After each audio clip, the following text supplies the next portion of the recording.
नमस्कार, आप देख रहे हैं न्यूज 18 का सोशल मीडिया। मैं हूं आपके साथ पनूरा सक्सेना।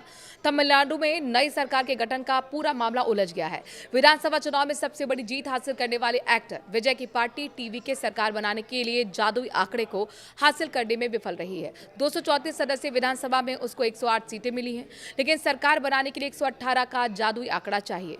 कांग्रेस के 5 विधायकों के समर्थन के बावजूद वो बहुमत का आंकड़ा नहीं छू पा रही है। इसी कारण राज्यपाल के सामने दावा पेश करने के बावजूद टीवीके को सरकार बनाने का न्योता नहीं मिला है। टीवीके के प्रमुख विजय ने राज्यपाल के सामने सरकार बनाने का प्रस्ताव दिया था, लेकिन राज्यपाल ने उससे पहले जरूरी नंबर दिखाने के लिए कह दिया। विजय आज यानी गुरुवार को सरकार बनाने वाले थे, लेकिन उससे पहले ही राज्यपाल ने उनके सपनों पर पानी फेर दिया। इस बीच रिपोर्ट है कि डीएम के जनादेश का सम्मान करते हुए विपक्ष में बैठने का मन बना चुकी है। मीडिया रिपोर्ट्स में दावा किया गया है कि राज्य की दूसरी प्रमुख पार्टी एआईडीएमके ने बैक चैनल से सरकार बनाने के लिए डीएमके से समर्थन मांगा था, लेकिन डीएमके ने समर्थन देने से साफ इनकार कर दिया। इस बीच कांग्रेस पार्टी ने डीएमके से नाता तोड़कर टीवीके के साथ जाने का फैसला किया है, लेकिन उसके समर्थन के बावजूद थलापति विजय सरकार नहीं बना पा रहे हैं। ऐसे में राजनीतिक जानकार कह रहे हैं कि कांग्रेस ने बेहद जल्दबाजी में फैसला ले लिया और अब ना तो डीएमके की रही और ना ही टीवीके की हो पाई है। डीएमके प्रमुख एमके स्टालिन ने एआईएडीएमके के साथ गठबंधन की अटकलों पर विराम लगा दिया है। एक मीडिया हाउस से बातचीत में स्टालिन ने कहा कि वो टीवी के प्रमुख विजय को सरकार बनाने का मौका देंगे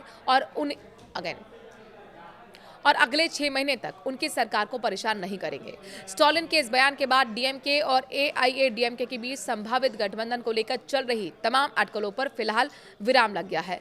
तमिलनाडु में नई सरकार की कवायद के बीच एआईएडीएमके ने विजय की पार्टी टीवीके को समर्थन देने की संभावना से साफ इनकार कर दिया है। पार्टी के डिप्टी कोऑर्डिनेटर केपी मुनुसामी ने कहा कि स्थिति चाहे जो भी हो, एआईएडीएमके टीवीके का समर्थन नहीं करेगी। तो वहीं 2 सीटें जीतने वाली वीसीके ने कहा कि उसने अभी तक विजय को समर्थन देने पर कोई फैसला नहीं लिया है। पार्टी के एक वरिष्ठ नेता के मुताबिक इस मुद्दे पर अंतिम फैसला पार्टी अध्यक्ष तिरुवल्लुवर लेंगे और संविधान के तहत राज्यपाल के पास भी कुछ परिस्थितियों में विवेकाधीन शक्तियां होती हैं, खासकर तब जब किसी भी दल या गठबंधन को स्पष्ट बहुमत नहीं मिल पाता है। संविधान के अनुच्छेद 163 के तहत राज्यपाल ये तय कर सकते हैं कि किस नेता को सरकार बनाने के लिए आमंत्रित किया जाए। ये केवल सबसे बड़ी पार्टी का मामला नहीं होता, बल्कि ये देखना भी जरूरी होता है कि कौन सदन में स्थिर सरकार दे सकता है, यानी किसको सरकार बनाने के लिए बुलाना है और किसको नहीं।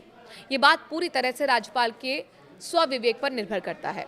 तमिलनाडु विधानसभा चुनाव के बाद राज्य में सरकार बनाने का पूरा मामला उलझ गया है। राज्यपाल ने टीवी के प्रमुख से पहले नंबर दिखाने और फिर सरकार बनाने का न्योता लेने की बात कही है। इस बीच डीएमके ने कहा है कि वो विपक्ष में बैठेगी और जनादेश का सम्मान करेगी। डीएमके के सांसद कलानिधि वीरास्वामी ने कहा है कि एआईएडीएमके ही टीवीके की राह रोक रही है। वो बीजेपी के जरिए विजय को सरकार बनने से रोक रही है। ये राज्य की जनता के जनादेश का अपमान है।